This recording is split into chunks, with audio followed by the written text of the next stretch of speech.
Chapter 31. I made a covenant with mine eyes. Why then should I think upon a maid? For what portion of God is there from above, and what inheritance of the Almighty from on high? Is not destruction to the wicked, and a strange punishment to the workers of iniquity? Doth not he see my ways, and count all my steps? If I have walked with vanity, or if my foot hath hasted to deceit, let me be weighed in an even balance, that God may know mine integrity.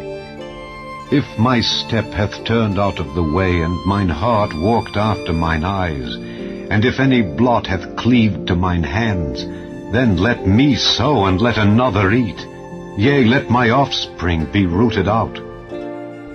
If mine heart have been deceived by a woman, or if I have laid wait at my neighbor's door, then let my wife grind unto another, and let others bow down upon her. For this is an heinous crime, yea, it is an iniquity to be punished by the judges.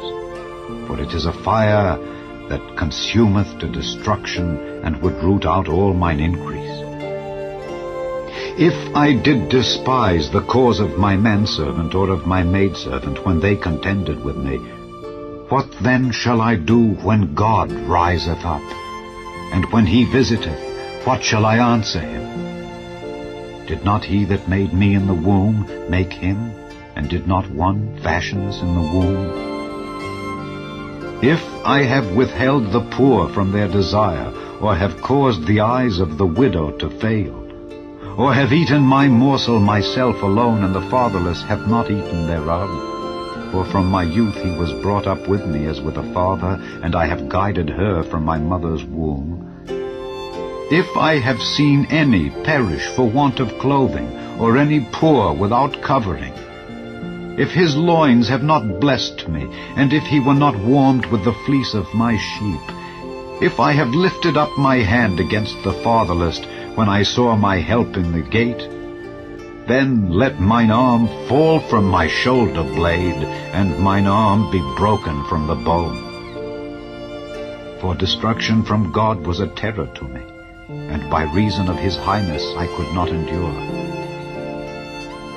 If I have made gold my hope, or have said to the fine gold, Thou art my confidence, if I rejoiced because my wealth was great, and because mine hand had gotten much, if I beheld the sun when it shined, or the moon walking in brightness, and my heart hath been secretly enticed, or my mouth hath kissed my hand, this also were an iniquity to be punished by the judge, for I should have denied the God that is above.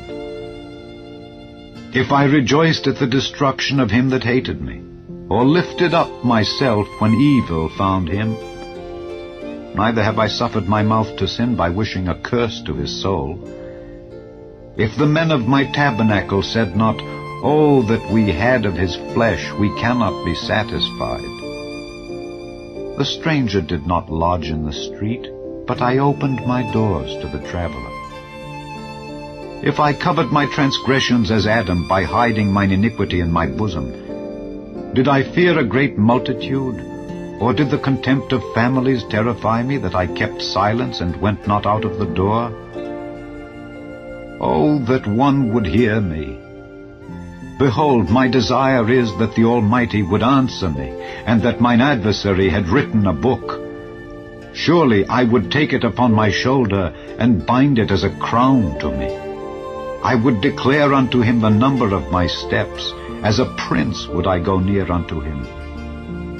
If my land cry against me, or that the furrows likewise thereof complain, if I have eaten the fruits thereof without money, or have caused the owners thereof to lose their life, let thistles grow instead of wheat, and cockle instead of barley. The words of Job are ended.